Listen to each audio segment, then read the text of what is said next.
이웃이 누구입니까? 누가 이웃입니까? 이렇게 물었기 때문에 그렇습니다.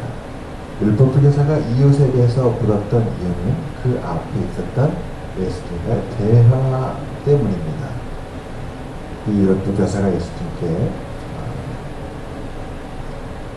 무엇을 하여야 영생을 얻습니까? 라고 물었을 때 예수님께서 율법에 기록된 대로 하면 된다. 율법에 기록된 대로 하면 된다.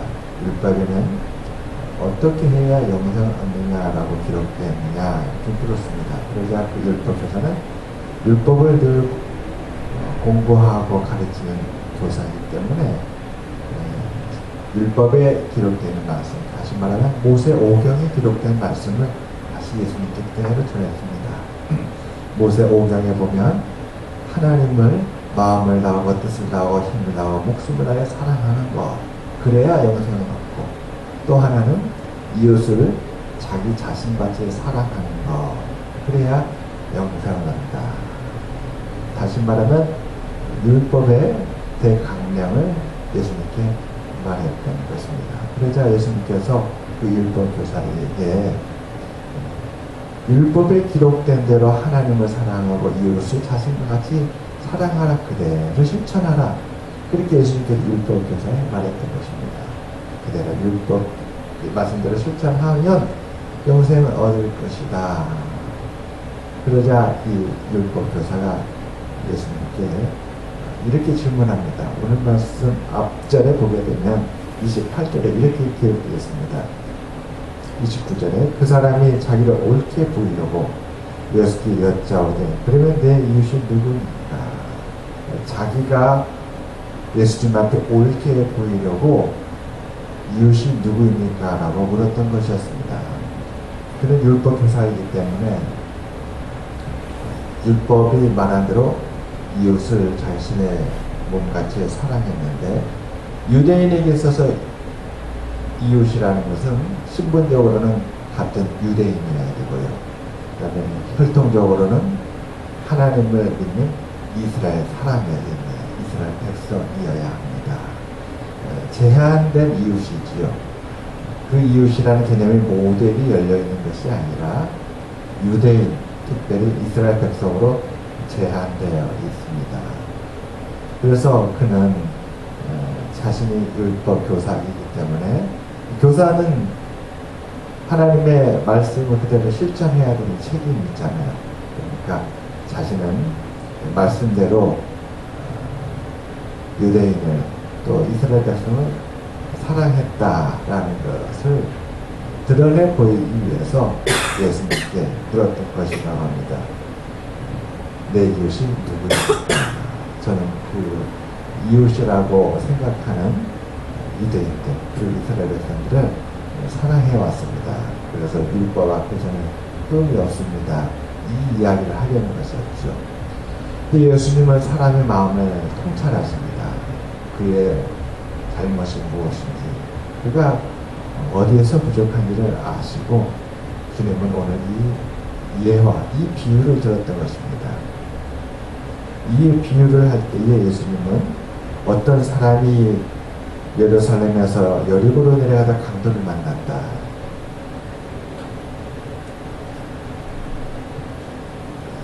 누가 이웃인지 지칭을 하지 않냐고 어떤 사람이라 이렇게 지칭을 합니다. 그리고 한 가지 사건이 일어났는데 그 사건을 소개하지요. 한 사람의 강도를 만나서 가진 걸 다 빼앗기고 버려져서 죽게 된 거. 자, 이렇게 길에서 강도를 만나서 죽게 된 사람, 이 사람을 중심으로 한 가지 사건이 일어납니다. 길을 가는데 먼저 첫 번째 제사장이 지나가다가 그 버려진 사람을 보게 된 것이죠. 제사장은 그 버려진 사람을 보고 피하여 내버려두고 지나갑니다. 두 번째로 레위인이 또 지나갑니다. 레위인은 하나님 앞에 거룩한 백성이죠. 성막에서 섬기는 하나님께서 택한 사람입니다. 그 레위인도 이 강도 만난 사람을 보고 내버려두고 지나쳐 갑니다. 그런데 세 번째 사마리아인이 등장해서 지나가는데 사마리아인은 달랐습니다.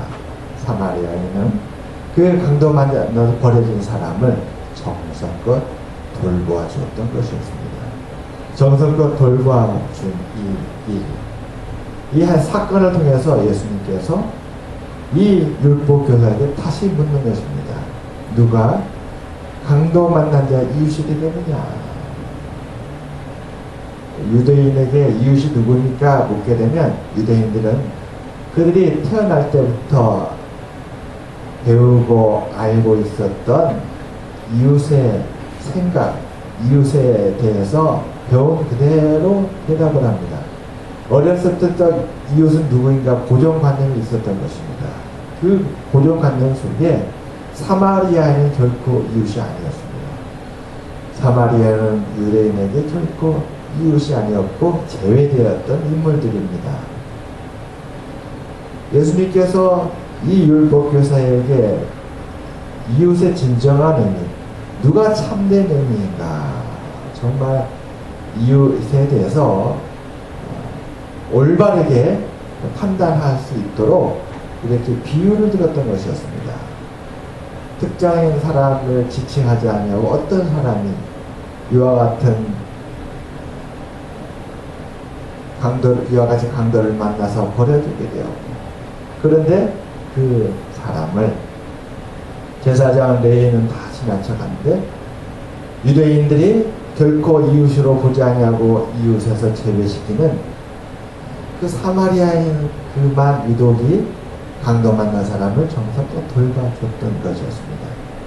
그래서 이 율법교사로 하여금 자기가 갖고 있는 고정관념과 배웠던 생각들, 주입된 것에 의해서 판단하지 않고 순수하게 예수님의 그 예화 속에 일어난 그 사건을 보고 따라오게끔 한 것이죠. 그래서 따라가다 보니까 예수님께서 마지막에 질문을 했습니다. 봐라.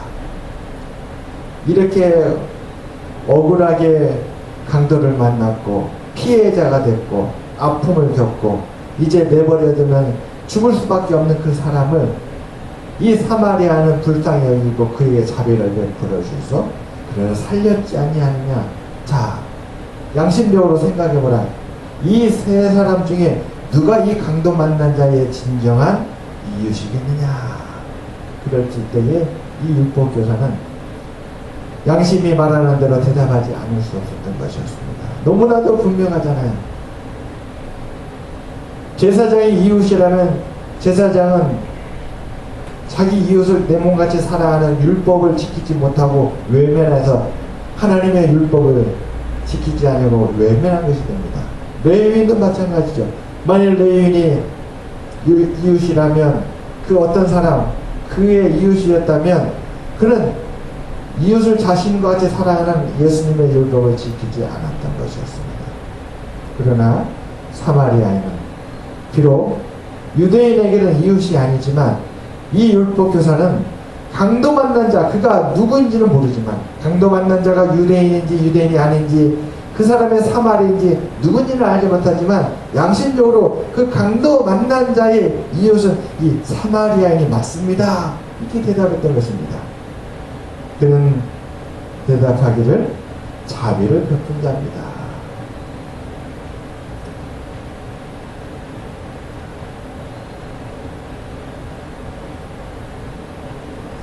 자비를 베푼 사람 누가 되었든지 간에 그가 제사장이든 레위이든 사마리아이든 누구든지 간에 고통을 겪고 있고 억울하게 아픔을 겪고 있고 위기를 겪고 있고 큰 어려운 상황 가운데 있는 사람을 위하여서 자비를 베푼 사람은 그 사람이 바로 이웃이다라고 이렇게 대답했던 것입니다.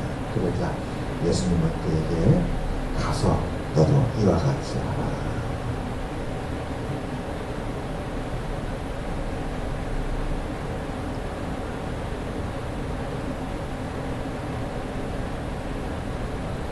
교과서에 나와 있는 대로 내 이웃을 내 몸같이 사랑하라라고 교과서에 있는 대로만 배운 대로 생각하고 판단했던 것이 아니라 실제로 실천할 수 있도록 예수님께서 이 사람에게, 이 율법 교사에게 말했던 것입니다. 너도 가서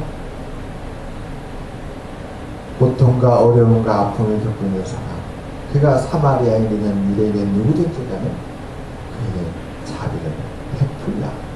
그것이 바로 내 이웃을 내 몸과 같이 사랑하라는 하나님의 율법을 실천하는 것이다 라고 분명하게 말해주었던 것이었습니다.